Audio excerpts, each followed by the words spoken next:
E aí, você gostou desse estudo? É meu, é de Deus, é nosso. De graça Deus me deu, então de graça eu estou dando para vocês. Ao escrever esse grimório, que quer dizer livro de receitas mágicas, inicio falando sobre um nome. Esse nome é Jesus. Dado por tradução para nós aqui no Ocidente, Jesus é um nome de origem hebraica, que no original se diz Yeshua. Alguns profissionais da área de tradução diz que a sua tradução vem do aramaico, Yeshua HaMashiach, que quer dizer Jesus Cristo, o Messias. Já em hebraico, Yeshua significa salvar ou salvação. Se em hebraico ou aramaico, seu original ainda não se tem certeza. Porém, esse nome se fez conhecido e perpétuo ao longo de 2000 anos, sem ser apagado da história. Existem muitas coisas que eu poderia explicar sobre um pouquinho de cabala judaica que tenho entendido. O nome que tem em seu significado salvação, e essa é a forma mais comum de se referir a Yeshua, Jesus, em cada letra, no seu original, ela traz um peso numérico e um significado, que representa o seu sacrifício imenso e amor por toda a humanidade, e por todo mundo e por nós. Mas, afinal, quem é Jesus? E por que sua fama correu o mundo todo? Tudo o que ouvimos sobre ele realmente é verdade? Mas o que temos ouvido sobre ele? Ouvimos que ele era um homem que foi morto e ao terceiro dia após a sua morte ressuscitou, voltando novamente à vida. Ouvimos que ele falava sobre um reino que iria chegar na terra, e ele era desse reino. Ouvimos que ele, em sua época, tinha o poder de curar pessoas, e não estou falando sobre uma gripe, e sim sobre olhos cegos que ele fazia enxergar, de pessoas que não tinham movimento em suas pernas e eram coxos de nascença, e os faziam andar, e de mortos que voltavam à vida ao ouvir o seu chamar. Ouvimos que ele tinha o domínio sobre o vento e o mar, e esses o obedecia. Mandou aos peixes que se lançassem sobre a rede de pescadores, e eles obedeceram. Ouvimos tantas coisas sobre ele, que não caberia numa lista humana, pois se passaram 2022 anos e esses milagres ainda são feitos por intermédio do seu nome, através de todo aquele que crê e tem fé, mesmo que ela seja do tamanho de uma semente ou um grão de mostarda. Parece até magia o que eu estou falando, e até fantasia o que eu posso estar contando. Porém, tudo aqui é real e acontece até hoje. Por isso eu chamei esse livrinho de Grimório, um livro de magias. Mas diferente da magia, da fantasia, do ilusionismo que esse mundo prega, nós aqui vamos falar sobre milagres. Esse é o verdadeiro poder do nosso Deus, e ele habita em nós. Vou explicar nas minhas palavras o reino que ele anunciou e que anunciamos até hoje. Quando ele chegou, veio como um de nós, humano. Sendo ele, na sua origem, Deus, deixou todo o seu poder e glória e se diminuiu até chegar à forma humana. Assim como eu e você, o Pai Celestial se tornou o Filho humano e foi gerado no ventre de mulher e passou para a nossa existência limitada ao nascer. Cresceu e desenvolveu, passando por todas as fases humanas, até chegar à fase adulta. Sim, e como humano, não tinha nenhuma vantagem, a não ser cumprir o seu nascimento vindo de uma virgem, para não nascer do pecado, e poder passar por 3 testes como humano, para representar e nos mostrar o caminho de volta ao lar, de onde nós nos perdemos. O primeiro teste, ele já passou, que foi o que eu falei. Ele venceu o pecado, nascendo de uma virgem. O segundo teste, ele venceu a morte, ressuscitando, e como ele não havia pecado, não foi retido pelo segundo teste, que era a consequência do pecado, a morte. Assim, vencendo também o terceiro teste, que era a prisão no inferno. Ele venceu o inferno, ganhando a chave do mesmo. Ganhou também o poder sobre a morte, e por consequência, nos purificou dos nossos pecados. Esses pecados não têm mais poder sobre nós. Quando Cristo passa por esses testes, ele vem anunciando que o reino que viria agora chegou. Sim, é isso mesmo. Ele se torna o maior e o mais poderoso no céu, na terra e embaixo dela.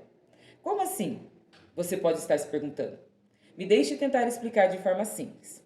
Deus criou tudo e todas as coisas, céus, terra e tudo que neles há. Céus, sim, céus na Bíblia sempre vem na maioria das frases no plural. principalmente ali no início, tá? Em Gênesis. E só entra no singular ali no último, praticamente penúltimo capítulo do Apocalipse, se eu não me engano, 21. Esse livro Apocalipse que muitas pessoas perguntam, tá? Só um adendo aqui. O que ele é? Gente, ele é um livro de revelações, tá? Ele não é um livro de catástrofe, e sim um livro que conta como Deus nos resgatará dessa terra e nos transformará, tá ok? O significado de céus, de forma espiritual, é a habitação do divino. E aprendemos ao longo da nossa curta vida que Deus mora em nós e reside no nosso coração e que nós somos dele.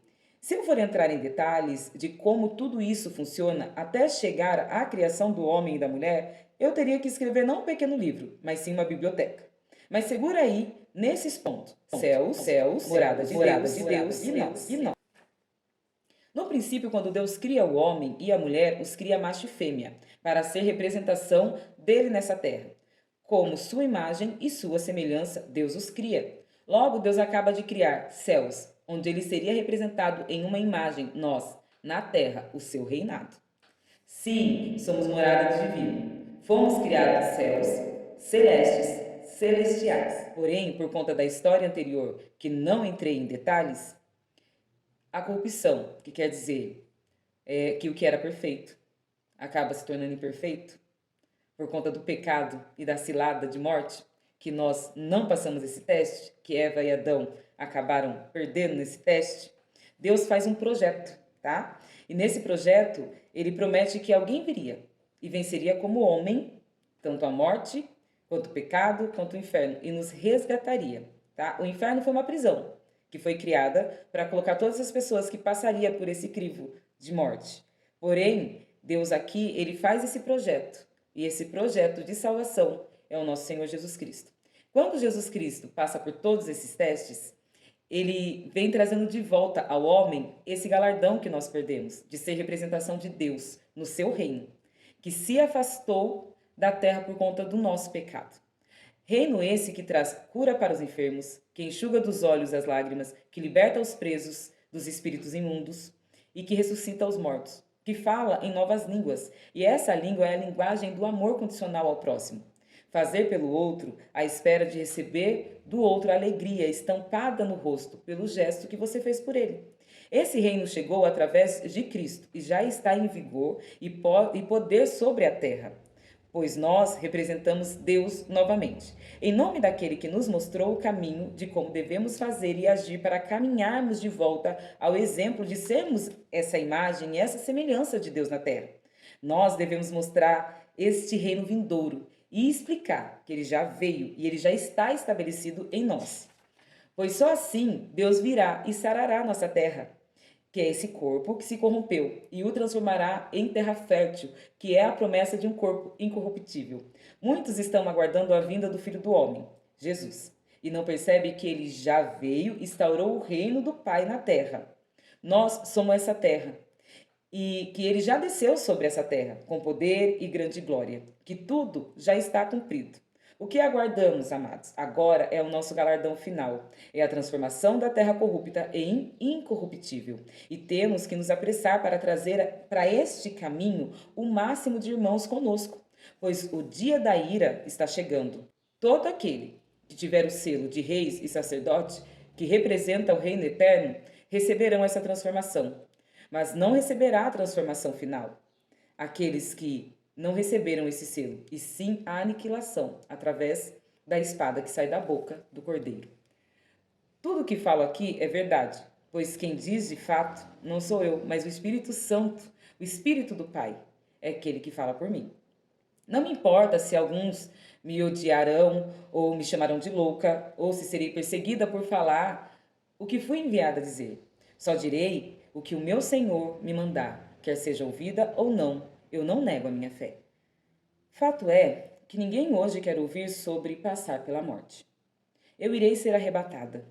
É o que escuto de muitos. Essa palavra arrebatamento significa ser tirado rápido ou de repente, como um rapto. E é assim que me sinto ao entender que já sou salva, que já faço parte do reino. Agora só aguardo o início da eternidade. tentando levar o máximo comigo. Se subiremos ainda nesse corpo e passaremos por uma transformação num piscar de olhos e apareceremos nos céus, eu não posso afirmar. Ao longo dos anos é isso que nós aprendemos. Mas sei que os passos que Jesus pede para a gente seguir são os deles. E quais foram os passos que Jesus passou? Jesus passou pela morte física. Jesus ressuscitou num corpo físico. E a Bíblia diz que ele está nos aguardando para ser transformados conosco. É complicado falar de quem está certo. A fé é considerada um firme fundamento daquilo que nós não vemos, mas esperamos.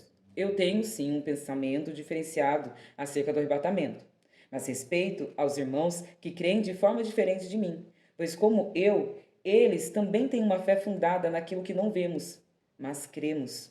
Assim como nenhum dedo é igual, o nosso Deus nos fez diferentes. Mas, em essência, se respeitarmos a fé fundada em Cristo, veremos aquilo que cremos, igual no final, e que ambos receberemos vida eterna com o nosso Deus e Jesus Cristo, nosso Salvador. Essa mensagem foi dada a mim pelo Espírito Santo, que é o Espírito do nosso Pai, que habita em nós, num devocional com Deus, que é um momento que dedicamos a ficar bem pertinho dele. Ele falou comigo dentro de mim, bem aqui, forte, me consolou e acalmou, porque nesses dias difíceis nós somos tomados por ansiedades e certezas e ficamos perguntando o que será do amanhã, não é verdade? Quando se tem Cristo, somos conduzidos ao viver o hoje, pois a eternidade sempre existirá, mas o amanhã a Deus pertence.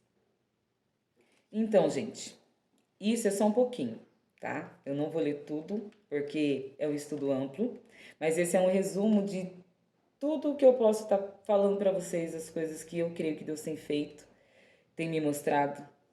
É complicado falar sobre escatologia, sobre linhas teológicas bíblicas. Existem várias linhas teológicas. As principais são 3, de maneira diferente em que a volta de Cristo se dará, em que o arrebatamento acontecerá. Eu sei que você tem a sua linha, ela pode ser diferente da minha e eu respeito muito. Mas a única coisa que eu venho aqui pedir é que você escute com atenção tudo que eu vou falar, porque a minha intenção aqui não é convencer você e dizer que você está errado e que a maneira que você aprendeu não está correta. A minha intenção aqui é só expor a minha opinião e o pensamento que eu estou tendo acerca disso. Caso vocês tenham alguma dúvida, existem os comentários aí embaixo. Meu canal é um canal pequenininho, mas existem os comentários aí embaixo e você pode estar colocando. Se der tempo, né, e eu não fazer esse vídeo antes, eu respondo algumas dúvidas no próximo vídeo, que eu venho explicando tópico a tópico desse pequeno texto que eu escrevi, tá? Acerca de como eu penso na existência do nosso Deus e na nossa existência nessa terra, tá bom? Eu espero que vocês tenham entendido a leitura. Eu sou uma pessoa bastante ansiosa, bastante falante, mas quando a câmera liga a gente se perde um pouquinho, né? E é isso. Haverá continuação. E eu explicarei em mais detalhes cada coisinha que eu escrevi aqui. Eu sei que a primeira impressão de quem ouve tudo isso que eu li, tudo isso que eu falei, tudo isso que eu entendi, fala, imagina, ela tá louca. Ah, esse ponto eu concordo com ela, mas aqui, Mas eu creio que Deus, ele nos fez parte de um corpo. E sozinhos nós não completamos esse corpo. Eu tenho um pensamento e eu creio que você que está aí do lado pode ter um outro pensamento. E esse outro pensamento pode sim encaixar no meu e juntos formarmos um corpo verdadeiro, para levar a palavra de Cristo, que é o amor. Então, antes de você seguir vendo todos os outros vídeos, toma cuidado, porque nós devemos amar o outro, assim como nós os amamos. E esse amor, explicado aqui, que depois eu direi com mais detalhe, ele diz que nós não podemos olhar para a gente, e sim ver no outro um espelho de quem nós devemos ser e do que nós queremos que nós sejamos.